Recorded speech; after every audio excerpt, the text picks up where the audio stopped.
Sara waxay la qabsatay oo caado ka yeelatay inay caawiso dadka caawinaadda u baahan. Maalin maalmaha ka mid ah, waxaa xanuunsatay hooyadeed, saacadna kama aysan tagin oo waa ay kor taagneyd.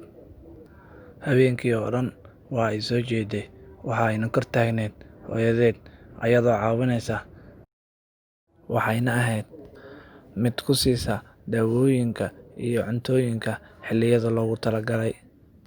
Waxay arrintaa ku jirtay ilaa ay ka qalin jabisay jaamacaddeeda kulliyadda kalkaalisanimada. Markii ay dhammaysay, waalidkeed waxa ay ka dalbadeen inay waqtiyada qaar ay siiso inay caawiso dadka u baahan ee fuqarada ah. Iyadoo dhoola caddeynaysa ayaa waxay ugu jawaabtay, taasi waa riyadeeda. Marka ay ka heshay shaqo mid ka mid ah isbitaallada ugu waaweyn magaalada, waxa ayna maalin walba booqan jirtay dadka fuqarada ah si ay u caawiso. Marka ay ku soo noqoto gurigeeda, waxa ay dadka weydiin jirtay ma waxaa jira qof xanuunsan oo u baahan in la daweeyo. Mar walba waxa ay qaadan jirtay boorso ay ugu jirto qalabka loogu talagalay in lagu sameeyo gargaarka degdegga ah, iyo wax walba oo ku saabsan qalabka caafimaadka loogu talagalay oo iyadu ay ku soo iibsatay lacagteeda khaaska ah, si ay u yareyso xanuunka uu dareemayo qof walba oo sabool ah, iyo qof walba oo soo waco si ay ugu dhaydo dhaawac ku yaalla, ama in lagu mudo cirbad, iyo qofkii u baahan in loo diyaariyo qalliin. Wax walba waxa ay ka bixin jirtay lacagteeda khaaska ah. Qof walba oo u sheega inay lacagtan meel uga dhigato arooskeeda, waxay ugu jawaabi jirtay, waxa iga wanaagsan waxa aan ku caawinayo masaakiinta, waxaan u bixinayo Ilaahay wajigiisa. Hana ilaawina in xabiibka nabadgelyo iyo naxariis korkiisa ha ahaatee uu dhahay, waxaa liibaanay qofkii Alle uu gacmihiisa yeelay furayaasha khayrka.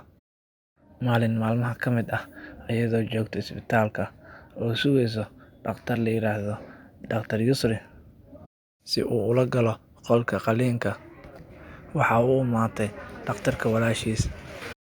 Waxayna u sheegtay inay soo dhaweyneyso ninkeeda oo safar ka imaaday, gurigana ay uga soo tagtay hooyadood oo xanuunsan oo cidna aysan la joogin. Waxayna u sheegtay in uu soo booqdo hooyadood maadaama maalmahan uusan u imaanin. Sara markii uu u imaaday dhakhtarkii, waxa ay u sheegtay fariintii ay ugu reebtay walaashiis. Markii ay aragtay Sara in uusan ahmiyad siinaynin, waxa ay qaadatay cinwaanka, waxayna aaday guriga. Waxa ay bilowday in ay caawiso hooyadii, waxayna u sheegtay in uu soo diray wiilkeedii oo uu ku mashquulsanaa arrimo kale oo shaqada ah. Muddo usbuuc ah, maalin walba marka ay ka timaado shaqada, waxa ay imaan jirtay guriga hooyadii, waa ayna caawin jirtay.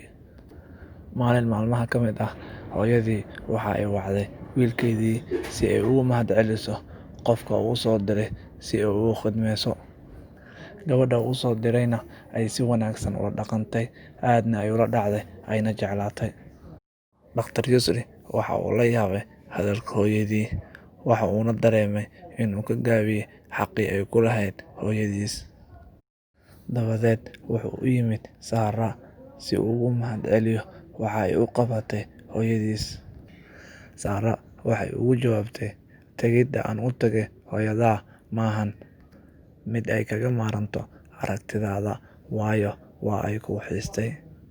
Waxa uu isbarbardhig ku sameeyay Sara iyo gabadh oo uu horay ula sheekaysan jiray, gabadhaas oo uu dhalay maamulaha isbitaalka.